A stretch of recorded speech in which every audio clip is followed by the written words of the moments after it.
আমাদের দেশের মানুষ এখন খুঁজে খুঁজে দেখেছে এই সমস্ত মানুষদেরকে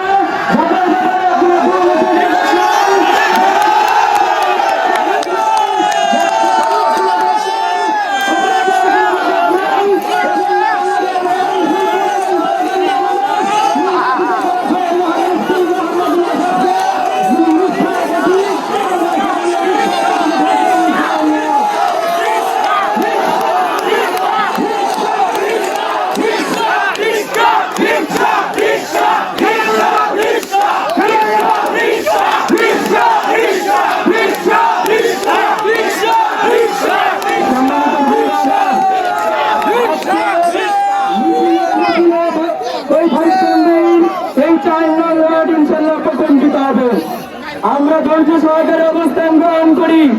আমরা মুফতি মোহাম্মদুল্লাহ সাহেবকে সাথে নিয়ে এখানে রিকশার মিছিল ইনশাল্লাহ করব।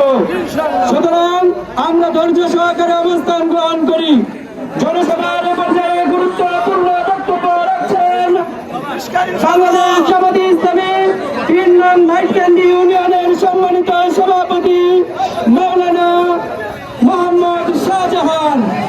জনাব মাওলানা মোহাম্মদ শাহজাহান, আপনারা যে যেখানে আছেন আমাদের সভাস্থলে চলে আসুন। সংগ্রামী ভাইরা আমার, সময় সংক্ষেপ। আমি যে কথা বলতে চাচ্ছি, আমরা বাংলাদেশ জামাত ইসলামী সহ খেলাফত মজলিস সহ এনসিপি সহ নেজামে ইসলাম জাপা ডেভেলপমেন্ট পার্টি সহ 11টি দল আমরা একত্রিত হয়েছি। তার কারণ আমরা বিগত হয়ে আমাদের জামাত ইসলামের নেতার বিরুদ্ধে বিভিন্ন অপপ্রচারে তারা লিপ্ত হয়েছে। বিগত কয়েকদিন আগে আমাদের জামাত ইসলামের আমির, বাংলার সিংহ পুরুষ, উপমহাদেশের একজন বিজ্ঞ রাজনীতিবিদ ডাক্তার শফিকুর রহমানের বিরুদ্ধে একটি ফেসবুকে ইউটিউবে একটি মিথ্যা অপপ্রচার ছড়িয়ে দিয়েছে। তিনি নাকি বলেছেন গার্মেন্টস শিল্পে এবং বিভিন্ন মহিলাদেরকে নাকি উনি ব্যবসা এবং প্রতিচালয় নাকি বলেছেন। এমন একটি মিথ্যা কথা ফেসবুক ইন্টারনেটে ছড়িয়ে দিয়েছে। আমরা দেখতে পেলাম আমাদের জামাত ইসলামের আমির সাহেবের ফেসবুক আইডি তারা হ্যাক করেছে। ভারতের সহায়তায় রাষ্ট্রপতির সহকারী জনাব সরওয়ারে আলম উনি এই আইডিটি হ্যাক করেছেন। আইটি সেকশনে চাকরি করেন রাষ্ট্রপতির অধীনে। উনি আইডিটি হ্যাক করেছেন। হ্যাক করে ওই সমস্ত কুরুচিপূর্ণ কথাটি লিখে দিয়ে দেশবাসীকে ধোঁকা দেওয়ার চেষ্টা করেছেন। 11 দলীয় জোটের জোয়ারকে তারা থামিয়ে দেওয়ার চেষ্টা করেছেন। এবং আরেকটি জাতীয় বলতে পারেন, আপনার তো উচিত ছিল তথ্যটি যাচাই বাছাই করে কথা বলার। বাংলাদেশের এই রাষ্ট্রপতির সহকারী উনি যে আইটি সেকশনে চাকরি করেন সরওয়ারে আলম, উনাকে ডিবি তাকে রাতে বন্ধ করে গ্রেফতার করেছে। উনি আইডি হ্যাক করে এই মিথ্যা কথাটি বলে দিয়েছেন।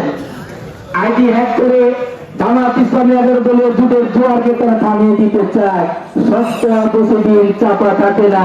এই 2 দিনের মধ্যে সেই দুষ্টচক্র রাষ্ট্রপতির সেই আইটি সেকশনের লোক উনি ধরা খেয়েছেন। তাহলে জাতীয় নেতা কি করে বলেন জামাত ইসলামের আমির এই ধরনের কথা আপনি বলতে পারেন? এখন দেখে কে মিথ্যা প্রমাণিত হয়েছে। যা বলবেন বুঝে শুনে বলবেন। নিজে বলে দিতে চাই, আমরা পুরাতন বাংলাদেশের দিকে ফিরে যেতে চাই না। 54 বছরে শাসন করেছেন, শাসনের নামে শোষণ করেছেন, হাওয়া ভবন নীলবরণ করেছেন। বাংলাদেশের মানুষ জানে কারা এই দেশের মানুষকে শোষণ করে, কারা এই দেশের মানুষকে তারা অতিষ্ঠ করে এই 17 মাসে সকলে অবহিত আছে। আমরা বলে দিতে চাই, আমরা এই বাংলাদেশটিকে সকল রাজনৈতিক দল মিলে আসন্ন জাতীয় সংসদ নির্বাচনকে সামনে রেখে 11 জনের ঐক্যজোটের মনোনীত প্রার্থী এবং জামাত ইসলামের মনোনীত প্রার্থী, রিকশা মার্কার মনোনীত প্রার্থী, মনোনীত মাহমুদুল্লাহ মুফতি সাহেবের মনোনীত প্রার্থী এখানে উপস্থিত হয়েছেন। আপনারা জানেন গতকালকে এখানে একটা মিটিং হয়েছে। মিটিংয়ের মধ্যে অনেক বলছে যে তারা অনেক কিছু, আমরা কোনো জামাত কোনোদিন হিংসাত্মক রাজনীতি করে না, জামাত কোনোদিন লুটপাটের রাজনীতি করে না, জামাত কোনোদিন ব্যাংকে টাকা লুটপাট করার রাজনীতি তারা করে না, তারা করে ন্যায় ও ইনসাফের রাজনীতি। যারা ব্যাংকে টাকা সবকিছু লুটপাট করে বিদেশে পাচার করেছেন, যারা দুর্নীতি করে বিদেশে গেছেন, তাদের মধ্যে দুর্নীতি বন্ধ করার একই কথাটা শোভা পায় না। যারা লুটতরাজ করে বাংলাদেশ থেকে বন্ধ করে দিয়েছেন, তাদের মুখে দুর্নীতি দমন করার কথাটা তাদের মধ্যে শোভা পায় না। আমার কথা হচ্ছে 12 তারিখ নির্বাচন, রিক্সা মার্কা আপনারা ভোট দেবেন। হয়তো অনেকে আমাদের এলাকা অনেকে সমর্থন করেছেন দাঁড়িপাল্লা রিক্সায়, রিক্সাকে দাঁড়িপাল্লাকে ভোট দেবেন, রিক্সাকে ভোট দেবেন। কারণ দাঁড়িপাল্লা রিক্সায় যদি রিক্সাকে দেন দাঁড়িপাল্লাই পাবে। আপনাদের কাছে আমি একটু উদারত আহ্বান রাখবো, কারণ শূন্যত যদি ব্যস্ত পরিচালনা করা এটা কিন্তু ফরজ। শূন্যত ব্যস্ত পরিচালনা শূন্যত নাই দিকে আমাদের মধ্যে 3টা দিন ছুটে গেছে। একটা হলো সততা, একটা হলো আমানতদারিতা, একটা হলো ন্যায়পরায়ণতা। শূন্যত না থাকার কারণে সততা উঠে গেছে, শূন্যত না থাকার কারণে আমানতদারিতা উঠে গেছে, শূন্যত না থাকার কারণে ন্যায়পরায়ণতা উঠে গেছে। এটি নাই কারণে আমাদের দেশে আজকে এটি। যাই হোক, আমরা অনেক চেষ্টার বিনিময়ে এটা আমাদের ভাগ্য। পূর্ব থেকে আমরা মুক্তি সব পেয়েছি, একজন সে খুব আলেন, ভালো আলেন, এবং অনেক জায়গাতে আমি বক্তব্য শুনছি। আমাদের কাছে আমার একটা উদার আহ্বান যে আপনারা সবাই একত্রিত মিলে 12 তারিখ সকালে ভোট দিবেন, এবং ভোট কেন্দ্রে কোনো গন্ডগোল হবে না ইনশাল্লাহ। আপনারা নিরাপত্তাহীনতার জন্য অনেক প্রণয় আছে, অনেক লোক আছে প্রশাসন থেকে দিচ্ছে, আপনারা সবাই একত্রিত হয়ে ভোট দেবেন। বিশেষ করে গাড়িওয়ালার যে ভোটগুলা যারা আছে, মহিলারা যারা আছে তারা বলবেন, এবং প্রতি ভোট দেবেন। দুটো ব্যালট দেওয়া হবে, একটা একটা না, একটা না, এবং রিক্সার মধ্যে দিবেন। 2টা ব্যালট পেপার দেওয়া হবে, 2টা ব্যালট পেপারে আপনার সিল দেবেন। সিলের সহজের মতো না, 13 তারিখ ইনশাল্লাহ বিজয়ের মালা গলায় দিয়ে আমরা এটাকে পূর্ব থেকে আমরা বেশি করে যাবো ইনশাল্লাহ। এই বলে আমি আমার বক্তব্য শেষ করলাম। আসসালামু আলাইকুম। সংগ্রামী ভাইরা, আমার এ পর্যায়ে গুরুত্বপূর্ণ বক্তব্য রাখবেন যিনি ফুলপুরের এই 10টি ইউনিয়ন এবং পৌরসভা সহ সমস্ত জায়গায় চষে বেরিয়ে এই রিক্সাকে পরিচিত করিয়েছেন। তিনি হচ্ছেন বাংলাদেশ খেলাফত মজলিস ফুলপুর উপজেলা শাখার সম্মানিত সভাপতি। আপনারা সকলেই ভালো আছেন? আপনারা এই বাংলাদেশে ইসলামী রাষ্ট্র কায়েম করার লক্ষ্যে উলামায়ে কেরাম ময়দান মাটি মেহনত করতেছেন, এতে আপনার খুশি না বাবা? আপনারা সকলেই মুসলমান, আমরা সকলেই মুসলমান। আমাদের ধর্মের নাম হলো ইসলাম, আমাদের কিতাবের নাম হলো, আমাদের ধর্মের কিতাবের নাম আল কোরআন। কাজেই আমরা এখানে যারা আসি সকলেই মুসলমান। আমি এক কথায় বলতে চাই, যদি আমরা মুসলমান হয়ে থাকি তাহলে আমাদেরকে আমাদের ইমান বলে ইমানের পক্ষে থাকতে হবে, ইসলামের পক্ষে থাকতে হবে, ঠিক না? ঠিক। এবং এই ইসলাম ও ইমান আলেম উলামাদের মাধ্যমে সারা বাংলাদেশের গড়ে গড়ে আসে কি নাই বলেন? আমরা এই মেহনতের মাধ্যমে কাউকে, আপনার যেরকম নাগরিক আমরা এই দেশের নাগরিক, আপনার যেরকম কথা বলার অধিকার আছে আমাদের আছে, ঠিক না? ঠিক। জ্ঞান রাখেন, আমরা আপনাদের চাইতে কম নয়, একটু বেশি ভাবে রাখি, ঠিক না? আমি সম্মানিত মুসলমান সন্তানেরা, আমি আপনাদেরকে বলতে চাই, আমরা ওই ফকিরকেও দিয়েছি ভিক্ষা, ওই ফকিরকেও দিয়েছি, ওই ফকিরকেও দিয়েছি, আর আমরা বাংলার জমিনে বারবার ভিক্ষার ফকিরকে ভিক্ষা দিতে হবে না। ভিক্ষা দিব যারা প্রথমবার ফার্স্টে ময়দানে এসেছে, ঠিক না? ঠিক। ইনশাআল্লাহ তাআলা এটা প্রমাণ হবে বাংলাদেশে এবং যে একসাথে জোট করেছেন তারা দুইটাই পক্ষ, একটা ইসলাম পক্ষ আর একটা ইসলামের বাইরের পক্ষ, ঠিক না? খালি আমি যদি দর্শক জবান চুরি করার পরে এই পথে এসে বলি আমি কেউ বিশ্বাস করবে না, ঠিক না?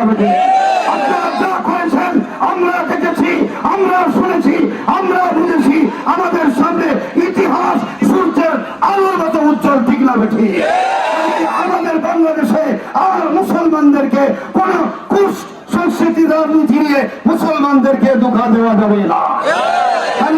আপনারা প্রমাণ করবেন 12 তারিখে যে আমরা মুসলমান। আমরা কে? মুসলমান। আমরা এই দেশে আজাদির সাথে মাথা উঁচু করে থাকতে চাই।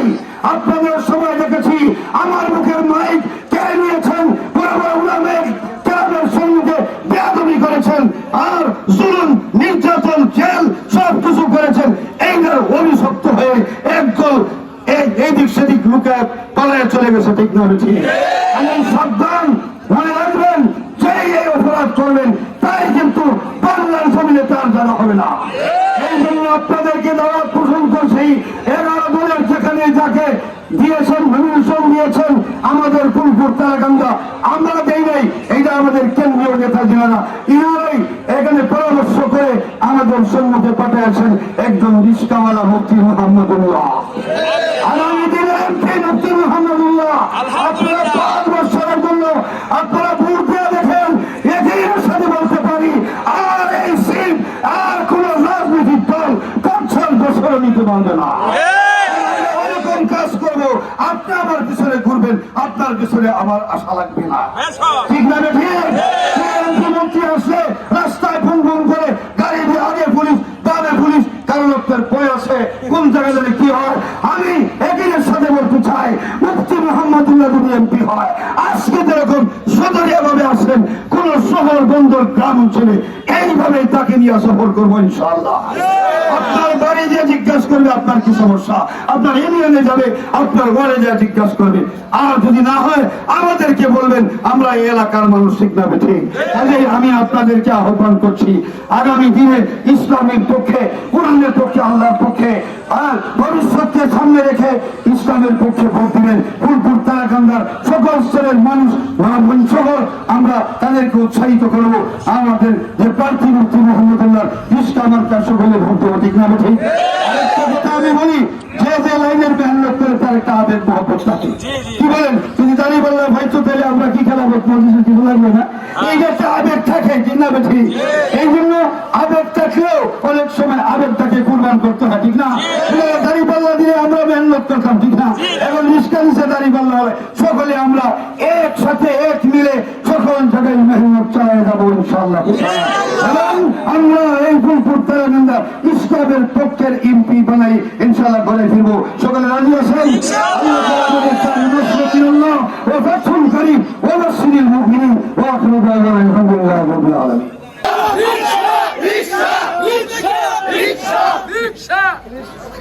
السلام عليكم ورحمة الله وبركاته. إن الحمد لله والصلاة والسلام على رسول الله ما بعد. أعوذ بالله من الشيطان الرجيم. تعاونوا على البر والتقوى ولا تعاونوا على الإثم والعدوان. صدق الله العظيم. মুআজ্জাজ মুহতারাম, আজকে মাহফিলের সম্মানিত সভাপতি, উপস্থিত আমাদের 11 দলের নেতৃবৃন্দ, উপস্থিত স্থানীয় গণ্যমান্য ব্যক্তিবর্গ, মুরব্বিয়ানে কেরাম, উপস্থিত যুবক ভাইয়েরা এবং বাচ্চা ভাইয়েরা, আল্লাহ পাকের দরবারে লাখো কোটি শুকরিয়া যে মহান আল্লাহ পাক আপনাদের মাঝে আমাকে আসার সুযোগ করে দিয়েছেন এবং আপনারাও দেশ জাতির কল্যাণে, ইসলামের কল্যাণে, দেশ জাতির কল্যাণের ফিকির নিয়ে একটা মজলিসে একত্রিত হয়েছেন। সেজন্য সকলে শুকরিয়া পান বলে আলহামদুলিল্লাহ। কথা অনেক শুনেছেন, অনেক কথা হয়েছে, আমি লম্বা কথা বলবো না। 5 মিনিট এত কষ্ট করে এসেছেন, একটা মিছিল যদি না হয় তাহলে তো মনে তৃপ্তি হবে না। নামাজের আগে মিছিল শেষ করে আমরা নামাজে যাবো। আমার সংক্ষিপ্ত কথা, আমি এখানে 2 বার আগে এসেছিলাম, আজকে 3য়-বার। এই পিছনের রাস্তা দিয়ে গিয়েছি এবং বাম পাশের রাস্তা দিয়ে এসেছিলাম। 2টা রাস্তায় খুব করুণ, যেটা 50 বছর আগে যেমন ছিল এখনো তেমনই আছে। তার অর্থ হলো গত 50 বছরে আমাদের এখানে কোনো কাজ হয় নাই। কথা ঠিক না ঠিক? আমি আপনাদেরকে বলে যাই, যদি আল্লাহ পাক আপনারা সাথে থাকেন, আল্লাহ কবুল করেন, তাহলে পাস করার পর যে বরাদ্দ আসবে আপনাদের এই ব্রিজ এবং রাস্তা করবো ইনশাআল্লাহ। আমার কাজ হবে আমরা 10 দল জোট করেছি একটা টার্গেট নিয়ে। সেই টার্গেটটাই হলো গত 54 বছর এই দেশের মানুষ বঞ্চিত হয়েছে। শুধু প্রতিশ্রুতি দিয়ে এমপি হয়েছে, মন্ত্রী হয়েছে, কিন্তু মন্ত্রী আর এমপি হওয়ার পরে কেউ কারো দিকে মুখ খুলে দেখে নাই, কেউ কারো মুখ দেখতে পারে নাই। কখনোই মানুষের চাহিদা কি এটা দেখার জন্য কোনো এলাকায় আসে নাই, যে কারণে কোনো এলাকার উন্নতি হয় নাই। আমাদের 11 দলের ঐক্য হওয়ার টার্গেট হলো একটা, আমরা 11 দল মিলে এই দেশের যে মানুষ বঞ্চিত হয়েছে, শোষিত হয়েছে, তাদের উপর জুলুম হয়েছে, নির্যাতন করা হয়েছে, এই মজলুম জনতাকে সাথে নিয়ে আমরা এই দেশকে নতুন ভাবে পৃথিবীর বুকে তুলে ধরতে চাই। উন্নয়নের রোল মডেল বানাবো ফুলপুর তারাকান্দাকে। একটা কাঁচা রাস্তা কোথাও রাখবো না ইনশাআল্লাহ। স্কুল, কলেজ, মসজিদ, মাদ্রাসা নির্মাণ করব। যেখানে যে সমস্যা আছে সমাধান করবো ইনশাআল্লাহ। গরিব অসহায় মানুষের চিকিৎসার ব্যবস্থা আমাদের এই দেশে নাই। ফুলপুর গেলে বলে যাও ময়মনসিংহ গেলে বলে ঢাকা যাও, ঢাকা মেডিকেলে যাওয়ার পরে বলে বেড নাই, প্রাইভেট ক্লিনিকে যাও। এই গরিব মানুষ জায়গা জমি বিক্রি করে প্রাইভেট ক্লিনিকে চিকিৎসা করতে হয়, হয় কিনা বলেন? আমি আপনাদের প্রতিশ্রুতি দিচ্ছি, আমাদের ফুলপুর এবং তারাকান্দায় দুইটি হাসপাতাল আছে, কিন্তু উন্নত মানের চিকিৎসা নাই।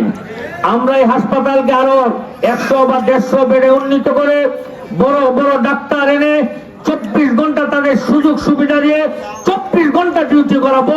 এখানে যে কোনো সমস্যায় যে কোনো রোগী 24 ঘন্টা যাবে, 24 ঘন্টা যেন তারা চিকিৎসা পায়, এবং গরিব দুঃখী অসহায় মানুষের চিকিৎসা হবে বিনা পয়সায়। এটা প্রত্যেকটা দেশের নাগরিকের অধিকার, তারা চিকিৎসা সরকারের কাছ থেকে পাওয়া। আমাদের এই দেশের সরকার কোনোদিন বিনা পয়সা চিকিৎসা আমাদের দেশের মানুষের করে নাই। আমি ইনশাল্লাহ করবো যদি আপনাদের পাশে থাকেন। এর চেয়ে বড় সমস্যা হলো এই দেশে লক্ষ লক্ষ বেকার যুবক, যাদের ভবিষ্যৎ নিয়ে এই দেশের রাজনীতিবিদরা চিন্তা করে নাই। না আগে চাকরি ব্যবস্থা করেছে, না কর্মসংস্থানের ব্যবস্থা করেছে। নতুন করে আপনাদের সামনে নতুন করে আরেকটা ধোঁকাবাজি টেন্ডার নিয়ে এসেছে যে বেকার যুবকদেরকে তারা নাকি ভাতা দেবে। আসে নাই? বলেন তো, একটা যুবক মাসে কত ইনকাম করবে? সে যেমন কর্মঠ হবে তেমন ইনকাম করবে। একটা যুবককে 2-3 হাজার টাকা ভাতা দিয়া তাকে ঘরে বসায় দেন, 2-3 মাস, 4 মাস, 6 মাস বসে খায়, এই ছেলেকে দিয়ে আর কোনো কাজ করানো যাবে? বলবে পেট তো চলতেই আছে। এই পেটে চিন্তা করিয়া তখন আর বিয়ে শাদী চিন্তা করবে না। কেন? যে আমার একটা পেট চলার ব্যবস্থা, বউ বিয়ে করলে পরে খাওয়াবো কি? সে বিয়েও করবে না, সংসার হবে না, সন্তান হবে না, মা বাবার খেদমত হবে না, আত্মীয় স্বজনের খেদমত হবে না। হবে? তার অর্থ হলো এই যুবকটাকে বেকার বাতার প্রলোভনে এর জীবনটাকে পঙ্গু এবং ল্যাংড়া বানায় দিল। আমি যুবকদেরকে বলবো, যুবক ভাই, তোমরা সেই প্রলোভনে পড়বে না। বেকার বাতা এটা অভিশাপ, দীক্ষা, হাত পেতে দিবে না, বরং তুমি ইনকামের সুদ বের করো, ইনকাম করবা, তুমি মানুষকে দিবা, তুমি গ্রহণ করবা। আমার জীবনের লক্ষ্য ছিল একটাই। আমি যখন আরবি জামাত মিজান পড়ি, হয়তো ক্লাস 5 এর মতো হবে আরবি জামাত, সেই মিজান তখন আমার বয়স হবে 12 অথবা 13। আমি হেফজ শেষ করে পড়েছি। আমার মিজান ক্লাসের মধ্যে ছোট্ট একটা আরবি প্রবাদ এসেছিল, আল ইয়াদুল উলিয়া খায়রুম মিন ইয়াদিস সুফলা, উপরের হাত নিচের হাত থেকে উত্তম। আমি এটার ব্যাখ্যা বুঝি নাই। আমার বাবাকে আপনারা চিনবেন, তিলাটিয়া মাদ্রাসার নাম শুনছেন? রহিমগঞ্জের তিলাটিয়া মাদ্রাসার প্রতিষ্ঠাতা আমার আব্বা মাওলানা আব্দুল কুদ্দুস। আমার বাবা অনেক বড় আলেম ছিলেন, বড় বুজুর্গ ছিলেন। বাবার কাছে জিজ্ঞাসা করলাম, বাবা উপরের হাত উত্তম, নিচের হাতের চেয়ে এটা কি অর্থটা কি বুঝি নাই। তখন আমার বাবা বুঝিয়েছিলেন, উপরের হাত হলো টাকা আর নিচের হাত হলো গ্রহিতা, ভিক্ষু। বুঝতে পারছেন? আমি ঢাকার শহরে একটা বড় মসজিদের খতিব। আমার মসজিদে প্রায় 6000 মুসল্লি। আমার 6000 মুসল্লি, 22-23 বছরের ইমাম খতিবের জীবনে কোন মুসল্লি আমাকে এভাবে হাদিয়া দিতে পারে নাই। আমাদের ইমামরা তো হাদিয়ার উপরে সংসার চলেন, মুয়াজ্জিনরা ঢাকা শহরে হাদিয়ার উপরে সংসার চালায়। বেতন কত? ইমামদের মুয়াজ্জিনদের হাদিয়াটাই হলো বেতনের চেয়ে 3 গুণ। আমাকে 22-23 বছরে কোন মুসল্লি, যত বড় মুসল্লি হোক, এভাবে আমাকে দিয়েছে আর আমি এভাবে নিয়েছি, এই ইতিহাস আমি মোহাম্মদুল্লাহ নাই। যে কারণে আল্লাহ পাক কি করেছেন, যেহেতু আমি দাতা নিতে জানি, শিখি নাই, দিতে শিখেছি, আল্লাহ পাক এখন প্রায় মাসে 15 লক্ষ টাকা বেতন দেওয়ার ব্যবস্থা আমাকে দিয়ে করাইছে। আমি না নেওয়ার কারণে আল্লাহ পাক আমাকে এমন জায়গায় নিয়েছে, এখন আমার স্টাফদের অফিস টফিস বিভিন্ন খরচ মিলে মাসে 15 লাখ টাকা আমাকে দেওয়ার ব্যবস্থা করছে। এটা কি এইভাবে নিলে পারতাম? বলেন পারতাম? যুবক তোমাদেরকেও বলি, এইভাবে নেওয়া শিখবা না, এইভাবে দেওয়া শিখবা। এইভাবে দিলে মানুষের ইজ্জত সম্মান বাড়ে, আর এইভাবে নিলে ইজ্জত সম্মান কমে। তোমাদের বেইজ্জতি করার জন্য, ল্যাংড়া লোলা করার জন্য পায়তারা করতেছে। আরেকটা খবর, কৃষকদের জন্য কার্ড, ফ্যামিলি কার্ড, বিভিন্ন কার্ডও নিয়ে আসতেছে আপনাদের কাছে, তাই না? হ্যাঁ, অনেক কার্ড নিয়ে আসতেছে। এই কার্ডগুলোর অর্থ কি? এই বাংলাদেশে প্রায় 20 কোটি মানুষ আমরা। একটা ফ্যামিলিতে যদি 4-5 জন করে সদস্য ধরেন, তাহলে 5 কোটির মতো ফ্যামিলি হবে না? 5 কোটি ফ্যামিলিকে কার্ড দিয়ে তাদেরকে টাকা পয়সা দিবে, এটা বাংলাদেশ 50 বার বিক্রি করলেও সম্ভব না। এরকম গাঁজাখুরি কথা কারা বলে? মানুষকে ধোঁকা দিয়ে তারা বলে।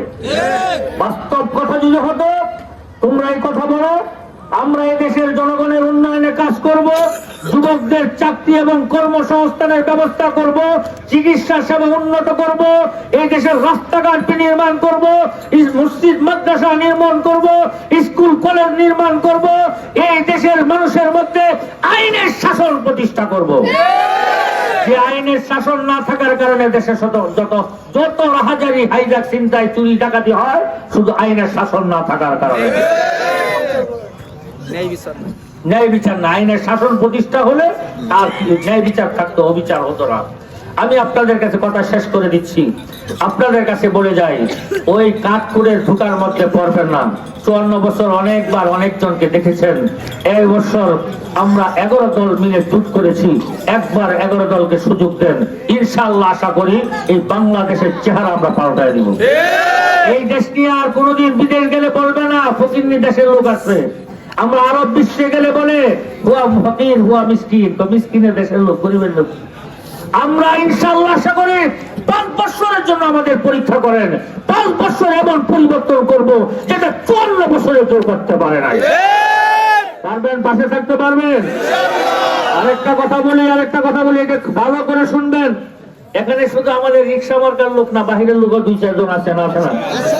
আমি আপনাদেরকে অনুরোধ করবো, অন্য যারা আছেন, যে মার্কারি থাকেন, আমরা এখানে সবাই ভাই ভাই, এলাকার জনগণ আমরা। আপনি বিএনপি করলেও আমার ভাই, আওয়ামী লীগ করলেও আমার ভাই, সিডিএল করলেও আমার ভাই, হ্যাঁ, জামাত করলেও আমার ভাই, অন্য দল করলেও আমার ভাই, তাই না? আমরা আল্লাহর রাস্তায় এই নির্বাচনকে কেন্দ্র করে কখনোই মারামারি কাছে যাব না, কখনোই ঝগড়া ঝাঁটির কাছে যাব না।